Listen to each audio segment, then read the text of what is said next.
দেশে বর্তমানে ছাত্র দল, যুব দল যেভাবে চাঁদাবাজি করতেছে, এখানে রুমিন ফারহানা সাহেব আগেও বলেছে যে আমরা দল থেকে তাদেরকে বহিষ্কার করতেছি, আমরা ব্যবস্থা নিচ্ছি।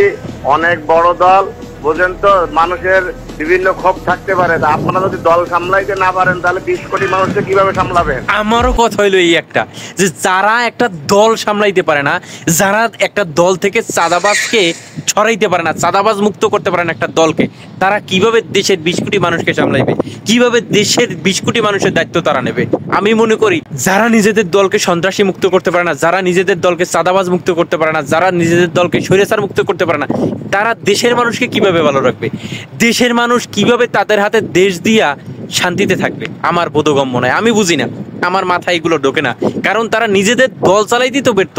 দেশের তৃণমূলের নেতাকর্মীরা এখন আছে টেম্পু স্ট্যান্ড, বাস স্ট্যান্ড, আর হলো মাঠ আর ঘাট নিয়া।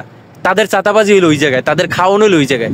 তো যাদের দলের নেতাকর্মীরা এই অবস্থানে আছে, তাদের হাতে ক্ষমতা গেলে তারা কি করবে আল্লাহ ভালো জানে। এরা তো জয় বাংলা করে দেবে আমাদেরকে।